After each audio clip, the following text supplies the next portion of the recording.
Hi everyone, here's some of what's heading your way tonight to your News at 9. Monday is the day to file your tax returns. I'm Chris Warner with what you need to know and what you can do if you haven't filed yet. Pain at the pump, and Americans across the East Coast continue to deal with fuel lines and high prices. I'm Steve Harrigan in Atlanta. That story ahead. Nick Kelly has weather. Jacob Leonard has sports. This is KOAM News at 9 on Fox 14. The 4 states' most watched news starts now. Thank you for joining us tonight. I'm Jordan Aubie. Today is the deadline to file your federal tax return. Now, with all the changes from the IRS regarding tax returns this year, KOM's Chris Warner spoke with a local tax professional on what you need to know.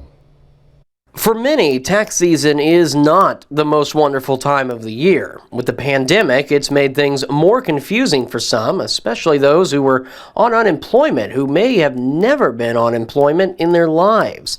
Those questions are where tax professionals like Cheryl Gorman come in to try and provide answers. March 15th, with the new guidelines that came out, with the new package, the first $10,200 of unemployment is not considered taxable income. Now, the Internal Revenue Service is going to fix that on a federal level.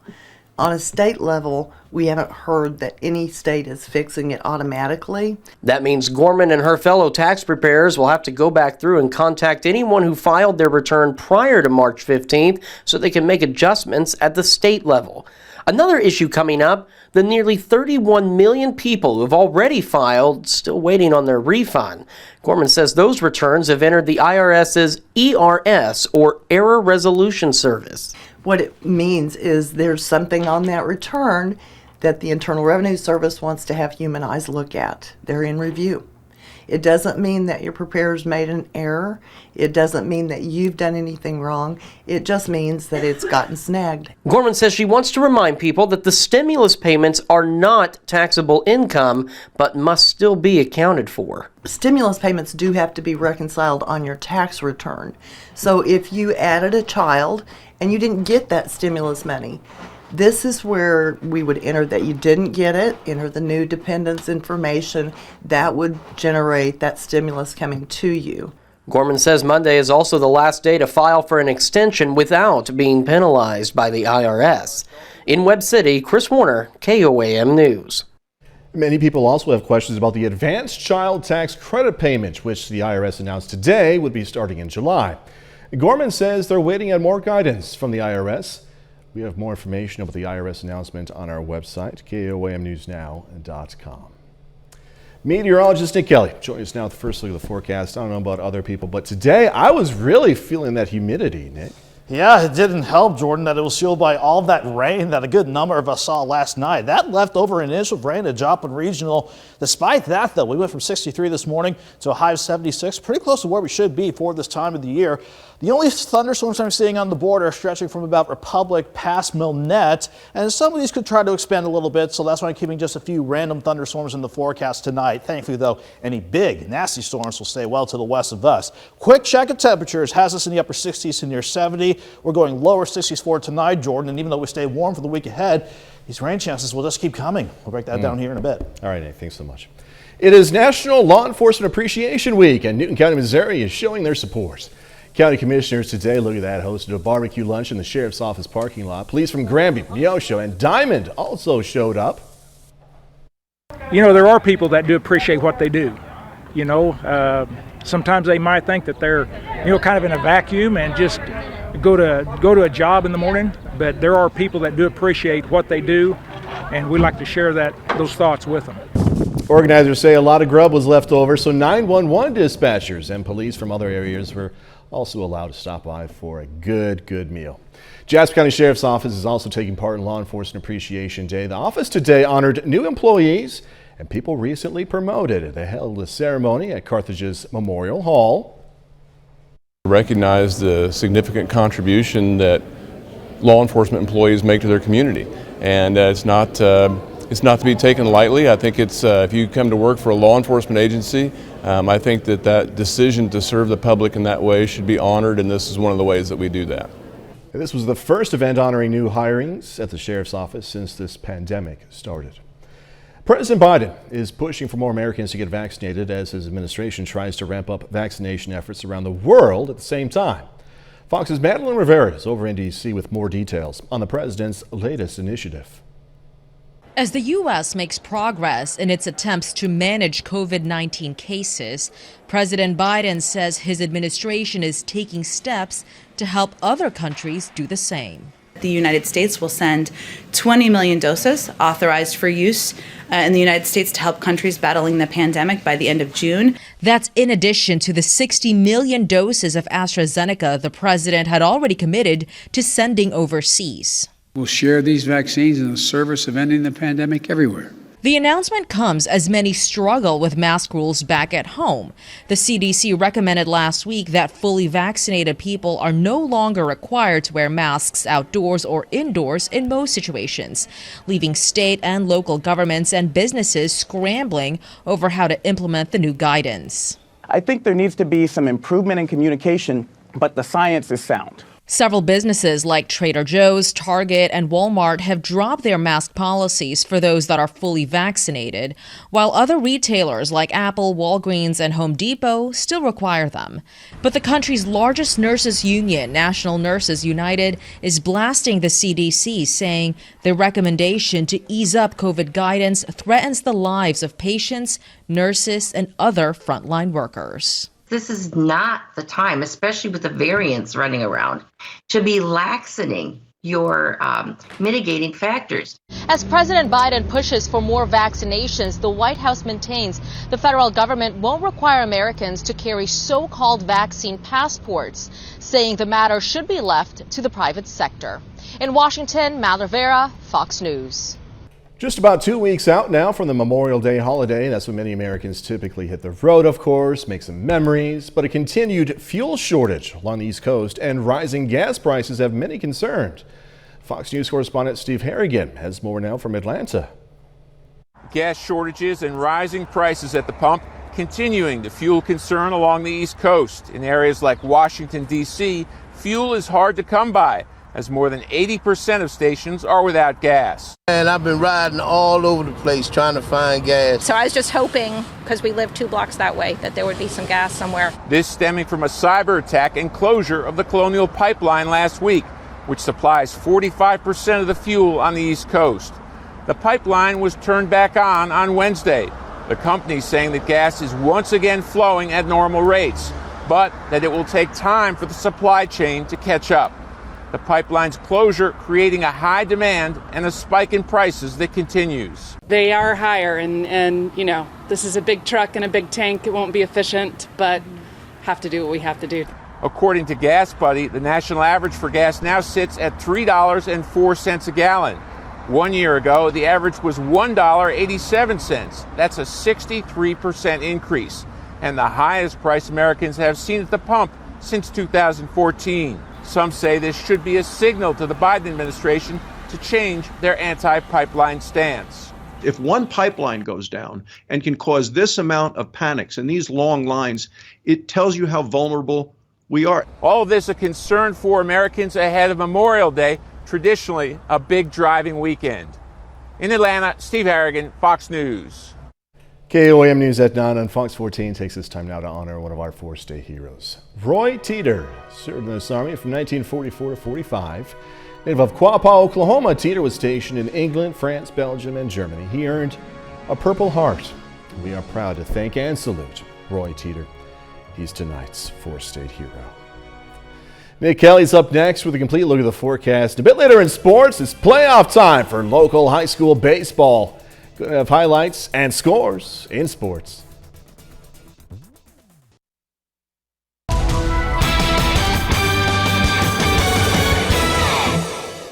Needless to say, a good number of us got a good soaking this morning with a good round of moderate to heavy rainfall and some embedded thunderstorms. There it was, passing over our indigo sky time lapse this morning outside of Seneca. Then this area at least got a break in the action for the rest of the day while we try to bounce back and forth between mostly cloudy and partly sunny skies. Once we got past the morning rain, though, temperatures fared similar to yesterday, where we topped out in the upper 70s. Started out near 63 this morning, then we eventually pushed back up to 76. Not exactly as warm as yesterday, but a good rebound after we got this slow-moving morning round of rain and thunderstorms to push on through. Most of us stayed dry during the afternoon, trying to dry out for a little bit because look at what the morning round of rain did for us. At least 0.7 of an inch of rain on average, but you can easily see many areas picking up 1 to almost 3 inches of rainfall, where the rain certainly was coming on down. But looking over the past 6 hours on the radar, and the Skywatch Storm Tracker shows, once you get into southeastern Lawrence, northeastern Berry County, we had a couple of rain showers and thunderstorms training over that same area, and with rain still going on there in that area picking up 1 to 3 inches, we actually have a flash flood warning that extends from Majory almost up to Republic until 2:45 tomorrow morning. So be mindful of that if you're going to be on the roads in that part of the area close to Table Rock. 68 in Joplin with calm breezes and quiet skies, even though we're still mostly cloudy. Most of us sitting in the upper 60s to near 70 right now, and waiting to see if we can get a few more random thunderstorms to percolate during the overnight. Fortunately, they're not going to do anything close to what those storms in Texas are doing. Almost baseball-sized hail with the strongest of those storms down there. Our front of boundary parked on top of us will start to lift back to the north, ensuring that we stay warm throughout the rest of the week. And while we say goodbye to one disturbance riding along the jet, the main upper low wants to send more energy our way. That's why we can't shake these rain chances, including maybe a couple of random showers and isolated storm for areas along the south of I-44 overnight. Otherwise, we're mostly cloudy, lows back in the lower 60s. But once we get into tomorrow afternoon, the rain chances will be ramping right back up once again. But any dry time that we get, we'll try to warm things up. 63 in the morning, 72 by noon, highs near 77 with that south wind at 5 to 15.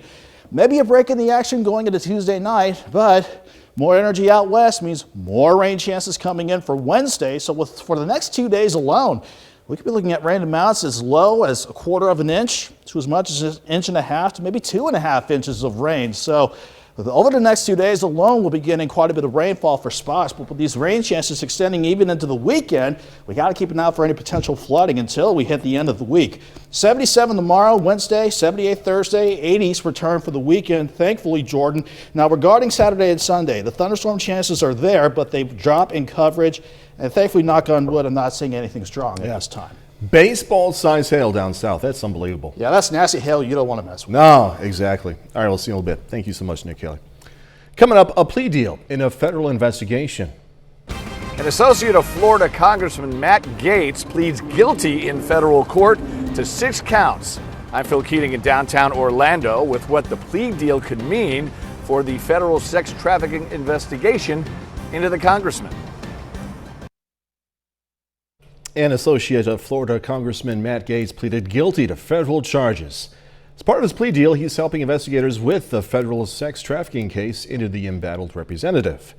Fox News correspondent Phil Keating is outside the courthouse in Atlanta with these details. Joel Greenberg, a longtime associate of embattled Representative Matt Gaetz, pleaded guilty Monday to 6 federal charges, including sex trafficking of a minor. The former Central Florida tax collector is a key figure in the Justice Department's sex trafficking investigation into Congressman Gaetz. Mr. Greenberg has pled guilty pursuant to a plea agreement. As part of that deal, Greenberg agreed to fully cooperate with prosecutors as they examine whether the pair paid underage girls and escorts or offered them gifts in exchange for sex. The investigation, which became public in March, also seeks to determine if Gaetz tried to get some of those women government jobs, along with whether his associates tried to influence the politician over legislation on medical marijuana. Gaetz has denied all accusations of wrongdoing, with a spokesman saying he, quote, never had sex with a minor and has never paid for sex. The congressman maintains he will not resign from office. I'm built for the battle, and I'm not going anywhere. Greenberg faced nearly 3 dozen charges. Among the 6 he pled guilty to: sex trafficking of a minor, recruiting women for commercial sex, and he admitted to paying at least one underage girl to have sex with him 7 times. He met her online where she was posing as an adult. He's feeling sense of acceptance, and he definitely feels a sense of remorse. Handcuffed and shackled, Greenberg was taken out of the federal courtroom, straight back to his jail cell, where he now awaits his sentencing. A date for that has yet to be scheduled. In Orlando, Phil Keating, Fox News. Just ahead, the story of two families who share a bond through sports, the births of two boys and the rebirth of Joplin. As Joplin prepares to mark the 10th anniversary of the tornado this coming weekend, we're examining how much has changed over these past 10 years. Tonight we meet a couple of families who know there's no accounting for fate and there's no crying in baseball. KOAM's Dow Quick has more. A May day at the ballpark. The Columbus Tops Little League traveling team is on the field. On the mound is pitcher Lucas Evans, and catching is his longtime friend, Cord Saporito. These two guys, Lucas and Cord, have a lot more in common than just baseball. In fact, they share a bond that goes all the way back to birth. Lucas was not supposed to arrive the day he did. He was born at Joplin's Freeman Hospital 6 weeks early. I was pretty fearful. I just didn't know what to expect as far as being that early. And then he was put in the NICU. At about the same time, Lacey's friend Angie was at nearby St. John's Hospital in early labor. But when her contractions became less frequent, her doctor said Angie should go home to Columbus to wait. I was not very happy because it was a Sunday morning and the family could all be there if he'd just keep me, but he went ahead and sent me home. That day was May 22nd, 2011. We all know what happened next. The tornado that just missed the hospital where one baby was in the NICU destroyed the hospital where another baby was nearly born. Angie saw the horror play out on TV. Here our whole family would have been there, that it would have been a lot different for us. And as soon as that hit me, I immediately was in tears. I was very upset, anxiety set in, and contractions started. Now time was short. Angie and her husband returned to Joplin, this time dealing with tornado debris and police barricades en route to Freeman, where Cord was born the next morning. One child born earlier than expected, one born later. And in the short time between those births, Joplin changed with the speed of a fastball. A lot has changed over the 10 years since. The sons of friends became friends themselves, teammates in football and soccer and wrestling, and of course, baseball. You like playing together? Yeah. Yeah, why? We're good friends. We've been friends, I think, ever since like maybe first grade, kindergarten, maybe preschool. The tornado that will forever be part of their history will never be part of their memory. Their focus is sports, with the help of a couple of assistant coaches, their dads. I think that's a good thing what sports teaches. Like, not everything's going to be great. When it's great, it's great. But when it's not that good, you got to find a way to figure it out, fight through that adversity. How to handle winning and losing. How to handle losing. Yeah. You learn more from losses, I think. But Do you? How so? just how to bounce back from them. Oh, absolutely. I am much more appreciative of spring days where it's calm and we can just be home and enjoy being outside. Is 10 years a long time or a short time? I think short time. Is 10 years a long time? Yeah. Yeah? For a couple of guys about to move on from the 9 and under baseball league, 10 years is like a lifetime.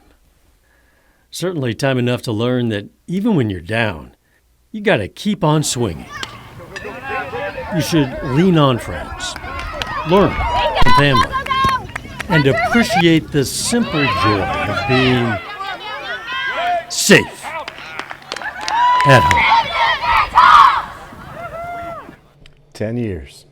Now that Lucas and Cord have played their final game in the 9 and under league, they say they're a little nervous about moving on. That's normal, right? But they look forward to their birthdays this weekend and a challenge of what comes next. Happy early birthday, by the way. And Lucas's stepbrother, who cheered them on at the ballpark, was born on September 11th, 2001. But that's a whole nother story. Tomorrow, we get advice for coping with tornado memories and anniversary ceremonies as we continue our special series. That's tomorrow on KOAM News at 9 on Fox 14. One of the ways the community was able to heal and push past that tragic day was a partnership between Missouri Southern and the Red Cross. Partnership was made before the tornado to establish MSSU as a shelter for people to use after a natural disaster. After the tornado hit, people in need sheltered in Young Gymnasium, but the gym became too crowded, so the people were moved to the Leggett and Platt Athletic Center, and Young Gym became a feeding station. After the break, you'll learn about a new dinosaur species finally declared after remains were found nearly a decade ago. All right, so I gotta say, Peyton is the producer of the 9. Normally I love him, but not tonight, because Peyton knows that I'm bad with names, and he throws this story in tonight. So here we go. Team of paleontologists in Mexico have identified a new species of dinosaur after finding its 72-million-year-old fossilized remains almost a decade ago. The new species named, take a deep breath, Talatolophus gallorum. Yeah? Talatolophus gallorum. I'm feeling confident now, guys. Was identified as a crested dinosaur after 80% of its skull was recovered, allowing experts to compare it to other dinosaurs of that type. The crest of the dinosaur is about 4.3 feet long. The investigation began back in 2013 with the discovery of an articulated tail. I'm teasing, Peyton. That was a cool story. Just don't ever do that again. 30 more minutes, news, weather, and sports coming away. Hey, Missouri lawmakers are passing a bill to make alcohol sales to go permanent. Plus, how you can help the city of Pittsburgh celebrate its birthday and pass along important happiness to local kids in need.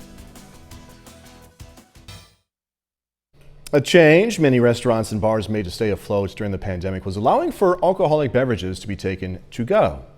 Among the many bills passed recently by Missouri lawmakers, one was to keep this pandemic-era change in place.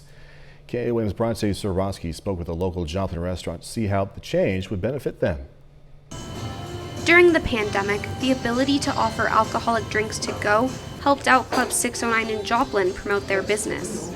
People are responsible, but some, like I said, some people want to have dinner and then take home some alcohol and have it at home, as opposed to making 2 stops. I think it'll help people make that decision and order food and drinks at the same time. I think it'll help us and the customers. Club 609's manager says bringing back to-go drinks could even help people readjust as they start going out again. Some people don't want to go out still, and so it gives them the option of having a dinner from our restaurant, having some drinks to take home and be home. Some people are still nervous about going out. We hear about it all the time. So that would help them have a similar experience, but obviously have us make the food and the drinks. The measure would require any to-go drinks to be sealed. Anyone looking to take a drink home would need to have it accompanied by a food order as well. One customer says it could open new doors to trying drinks one normally wouldn't. Yeah, some people might want to have like a date night at home if they have kids, and then they can order their drinks with their meal, and I think it's a good thing. I have kids at home, and so it might be nice to just be able to get a drink with my order and come home and have a drink that I don't usually make at home. The measure would also repeal a prohibition on the sale of alcoholic drinks on Sundays, making it no different than any day of the week. In Joplin, Bronte Sorotsky, KOAM News. The bill now heads to Governor Mike Parsons' desk for his signature. Voters in Joplin will get the chance to decide whether to fund renovations at Memorial Hall. The council tonight voted to add a ballot issue to the April 2022 election, asking whether voters to fund the $30 million renovation. In that same election, voters will decide the fate of Project Launchpad. Now, the plan is to renovate the old Joplin Library to serve as a business incubator and downtown office for Missouri Southern. The city will ask voters to help cover $10 million for that project. Council also added a ballot question to the August 3rd special election to extend 0.25% sales tax for 10 years to fund stormwater control and parks. Also at tonight's council meeting, it was announced that Joplin's infrastructure recovery project after the tornado has been recognized as Project of the Year. The award from the American Public Works Association was announced by the engineering and design firm Olson. Olson served as the primary consultant for the city's $56 million Green Area Infrastructure Revitalization Plan. The most important part is the feeling of serving the community and trying to put that first in your mind and heart, and so at the end of the day you feel good, and in general in a public service. Joplin received the award for disaster or emergency construction and repair in the $25 million to $75 million category. All right, on Thursday, the city of Pittsburgh turns 145 years young. So the Downtown Advisory Board is hosting a week-long celebration. The board is trying to collect 145 presents for 145 kiddos in the community. People who donate will get a card with discounts to local businesses, and the gifts themselves will be distributed between Fostering Connections and Big Brothers Big Sisters of Crawford County. A bit later, the second week of violence. The Biden administration says it's working to de-escalate violence in the Middle East as more violence erupts for a second week. I'm Chad Pergram in Washington with the latest from the president. Coming up.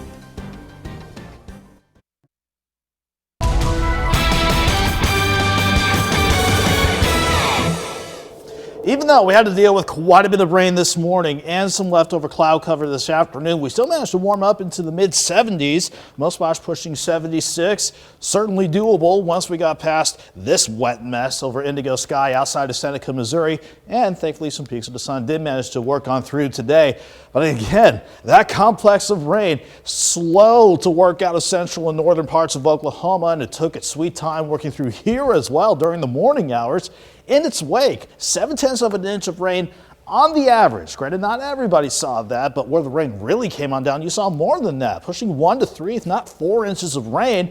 And looking at the last 6 hours, it was nice that that complex is long gone. We got rid of that before the afternoon got started, but we can keep an eye on a few random showers and thunderstorms from about Stockton Lake and Nevada points north.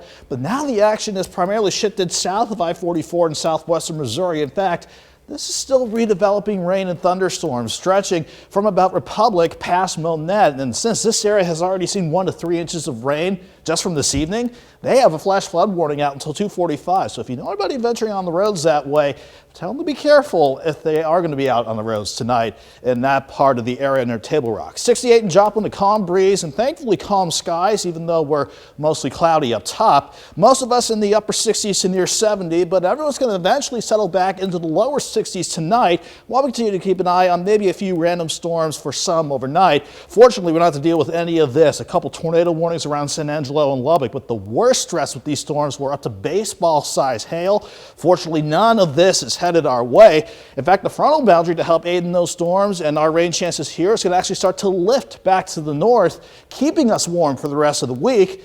And upstairs, we're saying goodbye to one disturbance that brought us rain this morning especially, and seeing this stubborn upper low continue to bring rain chances into the forecast. So the rain showers that are out there now, mainly south of I-44, will continue to be isolated in nature, and we could still have a few here or there during the overnight, but the vast majority of you will be mostly cloudy and dry and mild, with lows around 63 to start the day.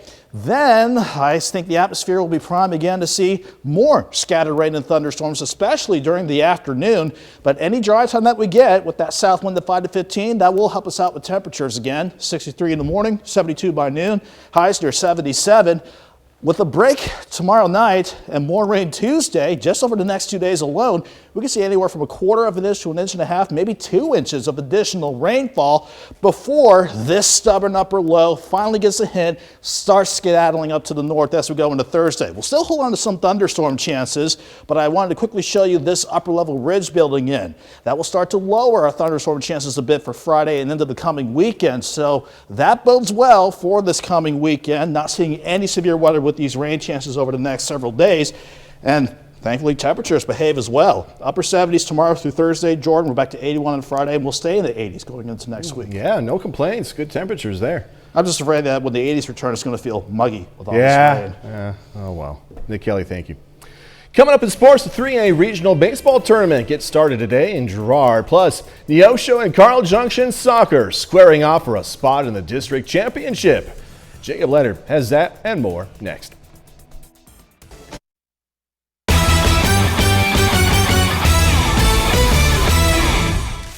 Well, it is playoff time for Kansas high school baseball. In 3A regional action today, we had a couple really good ones in Girard. First up, Frontenac faces the hometown Trojans. First inning, Brett Cleland, hard drive out to right center, hops over the fence for the ground rule double. Caston Fields scores to give Frontenac the 1-0 lead. The Raiders try to add to that lead in the second, grounded to third. Alex Kester comes home with it. Tag beats the runner to keep it a 1-0 game. Unfortunately for the Trojans, one was enough for Colin McCartney. Strikeout there for McCartney. He's still out there for the seventh. He gets the grounder to end it. Raiders close it out to win 1-0. Frontenac's Colin McCartney, complete game shutout, allowing just 2 hits. He threw a complete game here the first time we played him and was wanting the ball this game. He wanted it, and our defense we feel like is really, really good. So pound the zone, let our defense make plays behind you, and they've been doing that all year. So pretty proud of the whole team. It was a great team effort. Confidence key. My defense played great today. Couldn't have done it without them. My defense played heck of a game. After that, top-seeded Baxter Springs taking on 8th-seeded Galena. A good start for Brandon Kelly, strikeout in the first. Later, Kelly starts the double play. Cameron Williamson turns it. Game still scoreless. Now in the third, gotta see this catch. Dason Derringer in foul territory. Nice play against the fence. This game actually goes to extras scoreless. At top of the 8th, big hit here. Brett Sarwinski slices off a double into left. That will score a run. Galena has the first score of the day. Now, very next batter, this one was the dagger. A.J. Holmes clears the fence in left. Check out Coach Cook. You think he wanted this one? 3-0 Bulldogs at that point. Kenyon Martin on the mound to close it out for Galena. Martin and the starter Hadley Price combined for 8 shutout innings. Galena upsets the #1 seed Baxter Springs 3-0. We realize that if you don't win today, there is no tomorrow, so all of our guys knew that, and all of our pitchers knew that they were all ready to go if we needed them. And Hadley pitched a great game, and then it just came time when he was wearing down a little bit. They were starting to hit balls hard off of him, and Kenyon's been our #1 pitcher all year. It's time to go to him and see if we can get the win. And man, he came in and pitched lights out. In Missouri, Joplin tops Lebanon 7-1 in their district playoff opener. The Eagles face Kickapoo on Wednesday. Carthage sees its season come to an end tonight with a 10-0 loss to Republic. The Class 3 District 12 girls soccer tournament gets started tonight in Neosho. In the first match of the night, Webb City got by McDonald County 8-0. On the other side of the bracket here, Neosho and Carl Junction going at it for a spot in the district championship. 15th minute, Brianna Alvarado with the cross, but Chrissy Figueroa there for the big stop. Match is scoreless through 35. But then, CJ corner kick gets knocked in for a Neosho own goal. Dogs lead by 1. Now Neosho responds in the second half. Alvarado with the ball, puts it up there in the corner, match tied at 1. It would actually go to overtime. Lauren Burgess knocks it through for the winning goal. CJ wins 2-1 to set up a district title showdown with Webb City. Our team and their team kind of played club growing up, so there's a big old rivalry there. I know there's bragging rights as well. I think we lost on the free kick last time and had a chance to score. We just didn't put it back in there, so we're hoping that it's going to be a knockdown, drag-out fight and we come out the winners this time. We're back with more news after this.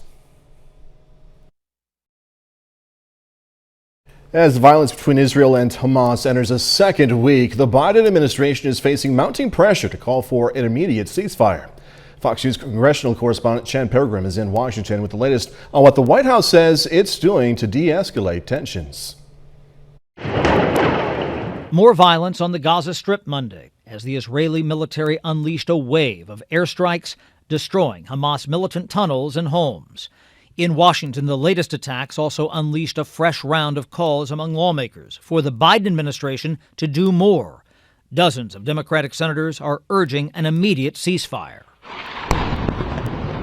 Senator Bernie Sanders made his case on Twitter, saying the devastation in Gaza is unconscionable. We have to call for an end to this violence and condemn the loss of life on both sides. There is no game plan from the United States, in my view, to make it end on terms favorable for Israel. Mr. President, will you now insist upon a ceasefire given the escalation in violence we've seen over the weekend? I'll be speaking with the Prime Minister in an hour, and I'll be able to talk to you after that. Monday, the White House worked to defend its strategy, saying behind-the-scene discussions to de-escalate the violence are ongoing with the Israelis and Palestinians. The most effective way we feel we can do that is through quiet and intensive diplomacy. And that is what our focus is on at this point in time. During a news conference in Copenhagen, Secretary of State Tony Blinken stopped short of saying the U.S. would call for a ceasefire. We are ready to lend support if the parties seek a ceasefire. We'll continue to conduct intensive diplomacy to bring this current cycle of violence to an end. President Biden has deployed a special envoy to the region to meet with Israeli and Palestinian leaders. In Washington, Chad Pergram, Fox News. Gonna check out this week's Fox TV entertainment lineup when we come back. This week on Fox TV includes the conclusion for 2 series, plus final rounds on The Masked Singer. With a preview of what's coming up, here's Fox's Ashley Dvorkin. Series finales and a Final Four compete. Here's what's hot on Fox. 911, what's your emergency? Monday starts with the back-to-back action and drama of 911 and its spin-off 911 Lone Star. She might not make it. Tuesday on the Resident season finale, Nick and Conrad welcome their baby girl. You're going to kill me. Then on Prodigal Son, a search for another serial killer may lead to the surgeon and Malcolm. And audiences get long-awaited answers in this father-son dynamic as the series concludes.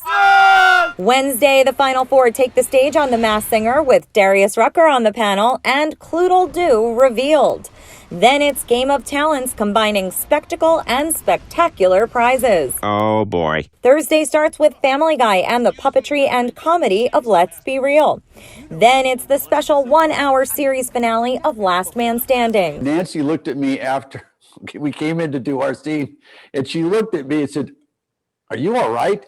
And I clearly was not all right. I was in the middle of packing things up. This is a personal experience, of course, but what we do, all of us, is entertain you. That's what this is about.